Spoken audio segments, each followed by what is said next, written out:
Municipal councillor Bapunagar. આ હોલની permission મેં મારા નામે લીધી હતી, મેં એની ફીસ ભરી, મને કન્ફર્મેશન આપવામાં આવ્યું।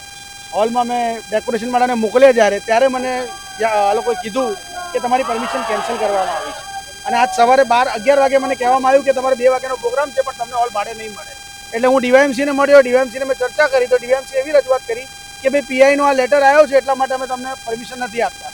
પીઆઈ સાહેબ જો ચર્ચા થઈ, પીઆઈ સાહેબ એવું કહે છે કે ભાઈ મેં તો બહારના જે તમારી મસાલ રેલી પરમિશન હતી એ કેન્સલ કરી છે, મેં તમારા હોલની પરમિશન કેન્સલ કરી નથી। છેલ્લા 4 કલાકથી આપણે 11 થી 3 વાગ્યા સુધી અમે ગોળ ગોળ ફરતા રહ્યા।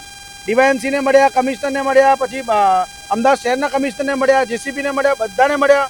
કોઈ આની જિમ્મેદારી લેવા તૈયાર નથી, બધા ગોળ ગોળ અમને જવાબ આપી રહ્યા છે। પણ વસ્તુ એક એવી છે કે રાજકીય દબાણ હેઠળ અમારો આ પ્રોગ્રામ સક્સેસ ના થાય એના માટે આ કાવતરું રચવામાં આવ્યું છે। અહીંયા અમારું જે ગણિત હતું એ પ્રમાણે 800 થી 1000 માણસો અહીંયા એકઠા થવાના હતા અને શાંતિપૂર્ણ કાર્યક્રમ હતો, બીજો કોઈ કાર્યક્રમ નહોતો। હોલની અંદર અમારે જે છેલ્લા 12 વર્ષમાં જે ઇન્જસ્ટિસ થઈ રહ્યા છે સ્ટુડન્ટ્સો જોડે, જે પેપરો લીક થઈ રહ્યા છે, કઈ રીતે કરપ્શનને જન્મ લીધું છે એજ્યુકેશન સિસ્ટમમાં, એના વિશે જાણકારી આપવા માટે પ્રોગ્રામ હતો। પણ પોલીસે કિન્નાખોરી રાખી અમારો આ પ્રોગ્રામ કેન્સલ કર્યો।